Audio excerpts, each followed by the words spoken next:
नमस्कार दोस्तों, मैं हूं ब्रजेश श्रीवास्तव।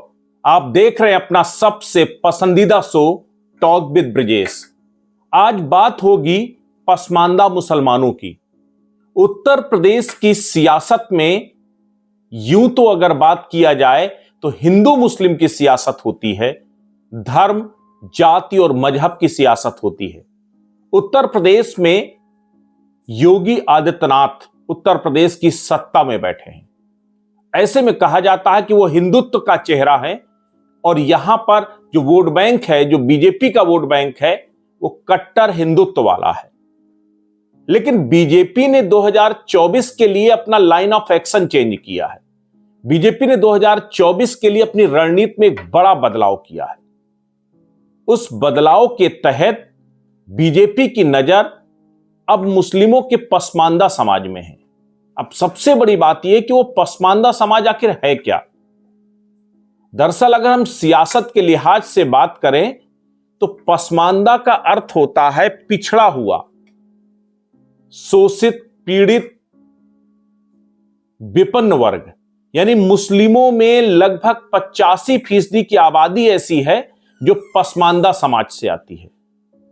पसमानदा समाज को आप कास्टिज्म के नजरिए से अलग अलग तरीके से उसको सेग्रीगेट कर सकते हैं, अलग अलग तरीके से आप उसको डिफाइन कर सकते हैं। यानी 15% की आबादी मुस्लिमों में ऐसी है जिसको क्रीमी लेयर कहा जाता है, जो एलीट क्लास माना जाता है। और यूं तो अगर देखा जाए तो जाति आधार पर अगर हम बात करें तो मुस्लिमों में जाति की बहुत चर्चा नहीं होती, लेकिन यह हकीकत है कि दरअसल मुस्लिमों में भी ठीक उसी तरह जाति और वर्ण व्यवस्था हावी है जैसे हिंदू धर्म में हुआ करती है, जैसे अन्य धर्मों में होती है। और उसी का एक ये जो वानगी है पसमानदा समाज। दरअसल जो 15% मुसलमानों का तबका है उसको अशरफ कहा जाता है। अशरफ, अशरफ यानी सवर्ण तबका, अशरफ यानी अग्रणी तबका, यानी एलिट क्लास। इसके अतिरिक्त जो 85% तबका है उसमें वो दलित और ओबीसी तबका आता है। अगर हम थोड़ा सा पसमानदा समाज की बात करें तो पसमानदा समाज में अलग अलग तरीके से कैटेगराइज किया गया है। जो 85% है उसको अर्जाल और अजलाफ कहा जाता है। अर्जाल और अजलाफ यानी दलित और बैकवर्ड जो मुसलमान हैं उन्हें कहा जाता है। अर्जाल कहते हैं जो बैकवर्ड समाज से आता है और अजलाफ कहते हैं जो दलित समाज से आता है। अब आप अगर बात करें तो मुस्लिमों में ये अजराल और अजलाफ ये आखिर हैं क्या। दरअसल जिस वक्त हिंदुस्तान में मुस्लिम आक्रांताओं का प्रवेश हुआ, मुस्लिम आक्रांता जब हिंदुस्तान में दाखिल हुए तो उन्होंने हिंदुस्तान के एक बड़े तबके को धर्मांतरण करना शुरू किया, अपने धर्म में परिवर्तित करना शुरू किया। वो हिंदुस्तान का सबसे बड़ा दलित, पिछड़ा और आर्थिक रूप से विपन्न तबका था।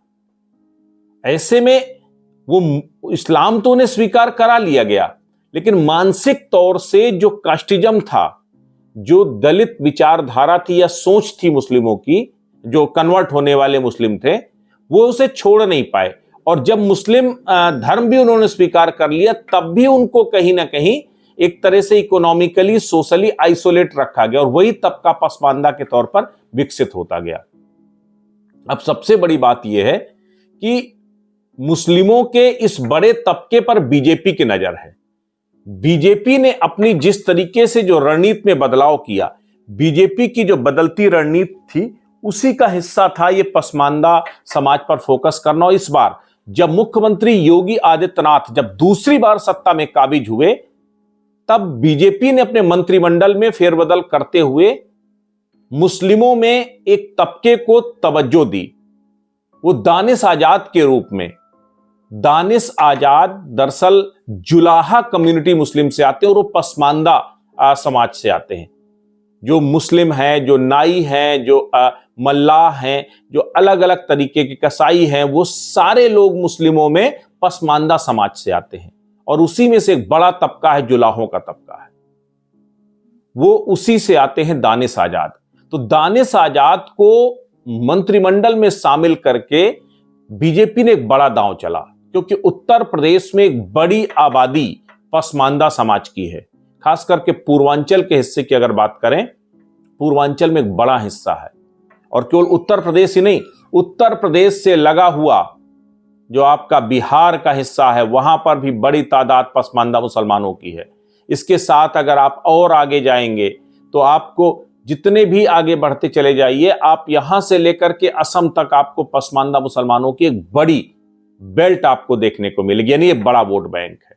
अब सबसे बड़ी बात यह है कि हिंदुत्व की बात करने वाली, भगवा की मुहिम को आगे बढ़ाने वाली, धर्म की सियासत करने वाली बीजेपी आखिर पसमानदा समाज पर फोकस क्यों कर रही है? तो उसके पीछे की एक वजह है। पसमानदा समाज सोशली, इकोनॉमिकली, पॉलिटिकली आइसोलेट है।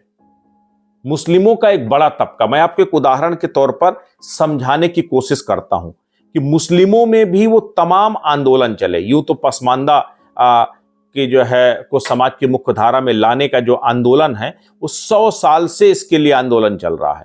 लेकिन 90 के दशक में पसमानदा मुसलमानों के हक में दो बड़े संगठन खड़े हुए।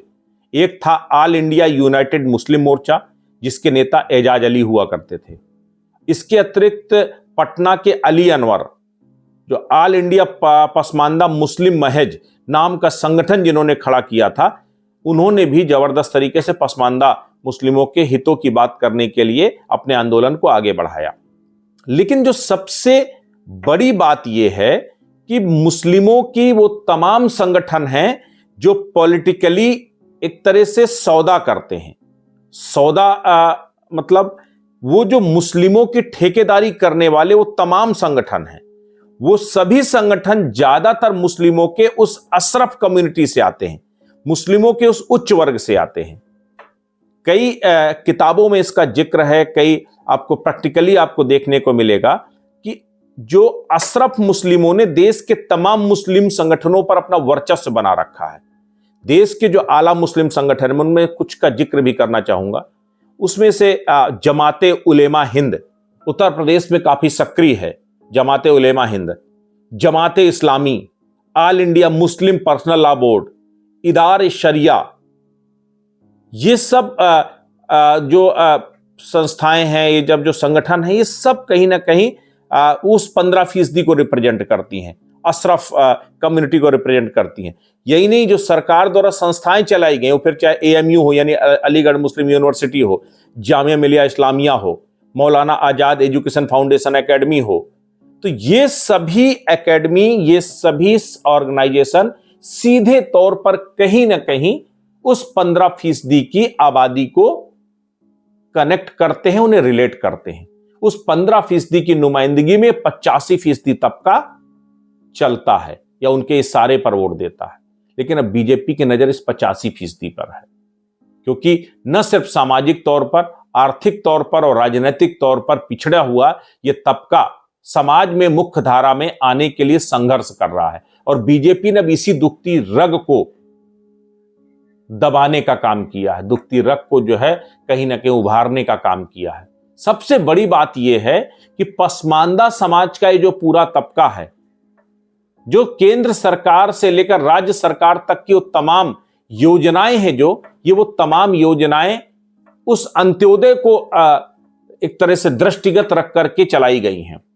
सरकार की चाहे अन्न योजना हो, सरकार की आवास योजना हो, सरकार की शौचालय की योजना हो, सरकार की शुद्ध पेयजल मुहैया कराने की योजना हो, सरकार की चाहे उज्ज्वला योजना हो, सरकार की स्वास्थ्य बीमा की योजना हो, तमाम योजनाओं की केंद्र में वो तबका है जो सोशली और इकोनॉमिकली आइसोलेट है। उसमें पसमानदा एक बड़ी बात है।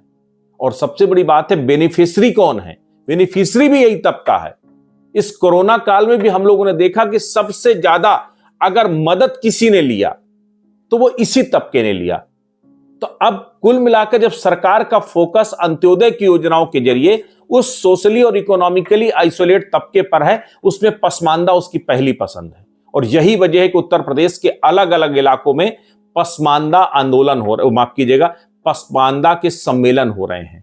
प्रदेश सरकार के मंत्री दानिश आजाद, इसके साथ पसमानदा समाज के जो ऑल इंडिया पसमानदा संगठन से जुड़े हुए लोग हैं, इसके साथ अलग अलग पार्टियों में जो पसमानदा समाज से जुड़े नेता थे उनको भी तोड़ने का काम चल रहा है।